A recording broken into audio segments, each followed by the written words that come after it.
Today, I'm talking about lower back pain and the most common causes that I see in clinical practice every day. So if you have lower back pain and you want to know what's causing yours, then stay tuned because I'm talking about that right now. There are so many different causes of lower back pain that I cannot go through them all today. But what I will say is that there are common causes of lower back pain. There are causes that we need to be aware of that are possible.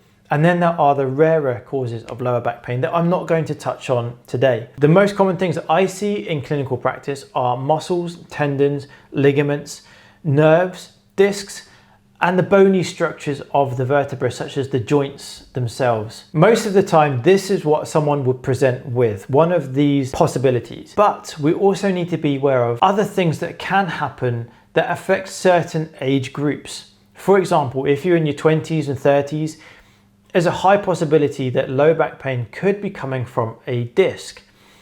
As you get older, discs tend to become thinner and more dehydrated. So unless you've had history of a disc problem in the past, as you get into your 40s, 50s and older, it's less likely to be disc related. If you're in your 40s, 50s, 60s, there's a possibility as a male that we could have some kind of prostate issue going on.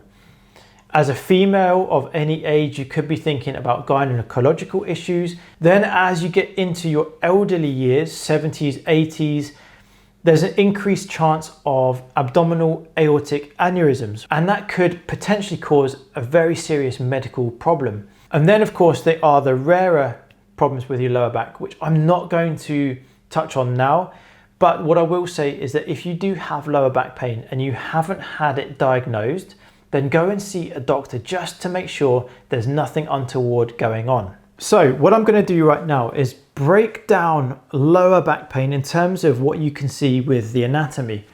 So this is a fairly complete skeleton here. These are the ribs. So you're looking at the back side of someone here. These are the bumpy bits in the spine that you can feel if you run your fingers down your spine. And then you've got the two pelvic bones on the outside here. Now, quite often when someone comes in with acute lower back pain, they will have very non-specific pain, as in they won't be able to tell you exactly where that pain is. So generally speaking, that pain will go all the way across from both sides. So all in the lower back, coming up to around the region of the 12th rib here. They won't be able to tell you where that pain is exactly, but as that pain starts to wear off and the pain becomes less acute and more into the chronic pain, they will generally feel pain becoming more isolated into one particular area. There's quite a lot going on structurally in the lower back with the spine, the discs, nerves. So I'm just going to show you on a spine what that might look like. Okay, so here is a model of a spine.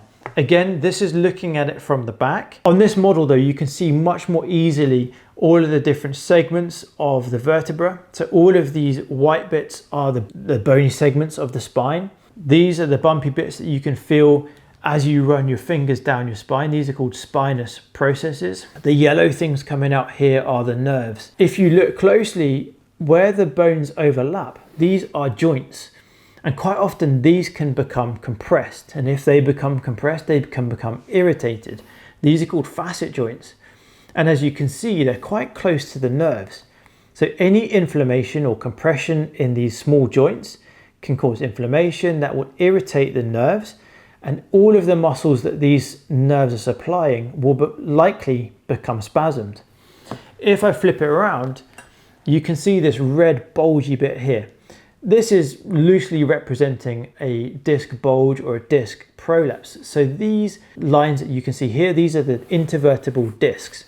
So these discs allow compression and allow movement between each vertebral segment. If one of these discs becomes prolapsed or bulges out, as you can see, that is also very close to the nerves. So when a disc bulges out, there's usually a release of chemicals which causes inflammation, and that will sensitize the nerves, again causing muscle spasm. Connecting all of the vertebrae together are ligaments. These are what hold the bones to bones. These are less likely to become damaged in normal day-to-day activities.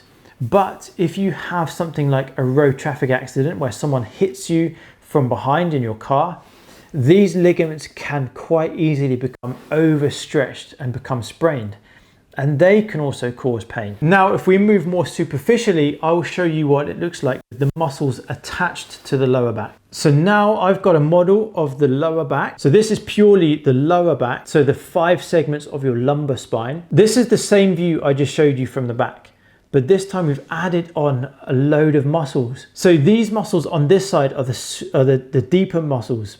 As you can see, there's quite a lot of muscles. They connect all of the vertebrae together. And then on this side, you've got the more superficial muscles. So in relation to a back, these muscles that you can see here are the kind of more superficial ones that would generally run down the spine, either side of the spinous processes. Now, most of the time when people come in with lower back pain, these muscles are in spasm, and this is what causes people to have that inability to move, that stiffness, and that pain when they start to move. So as I said earlier, the nerves can become affected, which then affects the muscles surrounding them. So these nerves branch off and they innervate the muscles around, so into the lower back, the hips, down the legs. So any of these nerves that become affected will likely cause spasm within the muscles. So any structure that is irritated or affected in the lower back, such as ligaments, tendons, discs, will usually cause some degree of inflammation. And it's that inflammation that causes the local spasm, because the nerves are what get affected. So when someone comes in with lower back pain, the first thing we need to try and do is to get that inflammation down and then decrease some of this spasm, because without decreasing that spasm, people aren't going to be able to move, and every time they do move, they're going to find it difficult and they're going to find it painful. Now, when it comes down to it, one of the most common reasons for people to develop any of this pain, whether it's a ligament, a tendon, muscle, disc, most of the time that has arrived from people being too weak.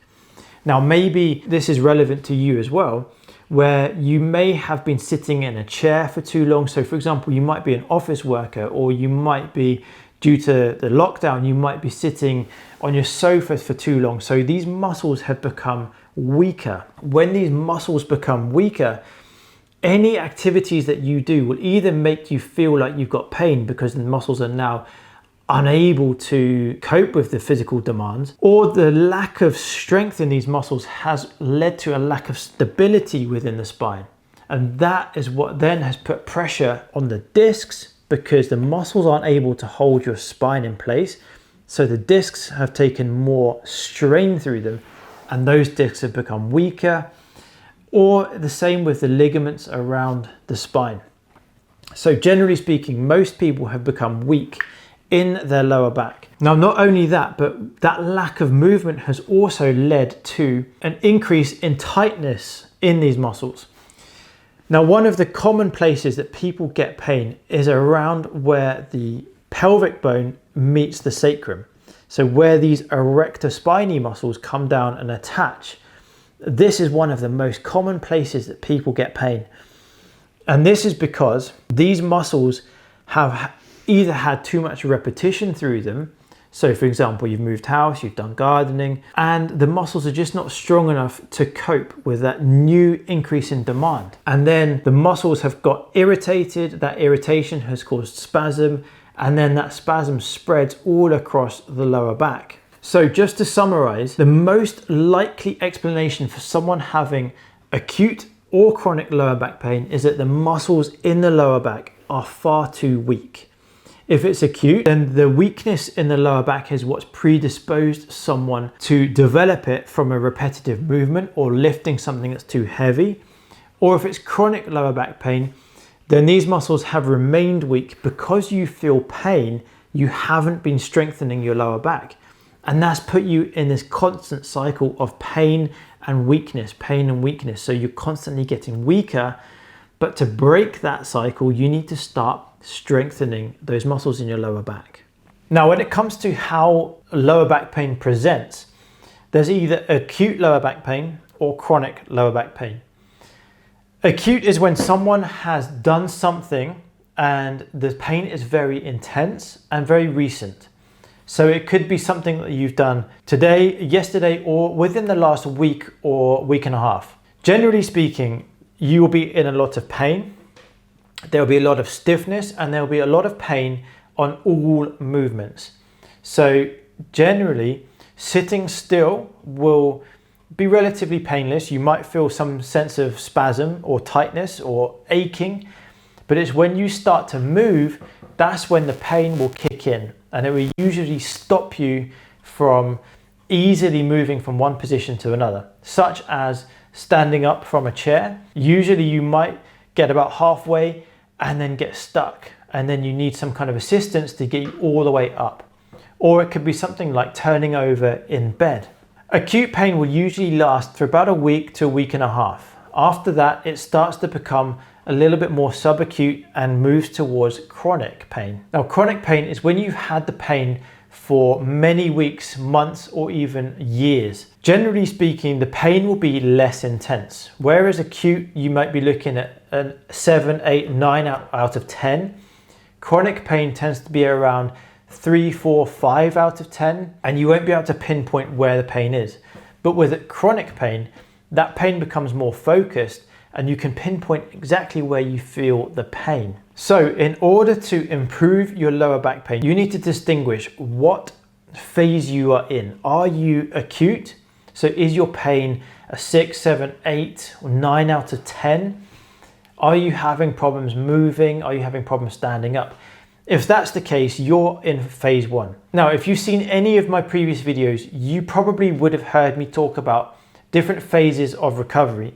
This is something that I have developed over the years. Phase 1 is about getting you out of pain. Phase 2 is about re-establishing your movement, your flexibility and mobility. Then phase 3 is about strengthening that region that's been injured. So if you are in acute pain, then you are probably in phase 1. You need to get that pain down. Phase 1 is all about gentle movements, trying to get the muscles working, trying to get that inflammation down. Things like gentle massage, ice packs can really be beneficial here. Phase 2 is once the pain has come down from a 7 or more, and it's now into like a 5, 4, or even a 3. So that's the point when you start to stretch. So this phase is all about just stretching. Obviously you're going to keep moving as well, but stretching is the main focus. Once you feel that your flexibility is now getting back to normal or even better than normal, then we go into phase 3. And phase 3 is all about re-strengthening the muscles. And this phase is all about using body weight, using resistance work to try and work those muscles to make them stronger. So now that you understand all about your lower back pain, I want you to leave me a comment and let me know how this video has helped you understand about your lower back pain.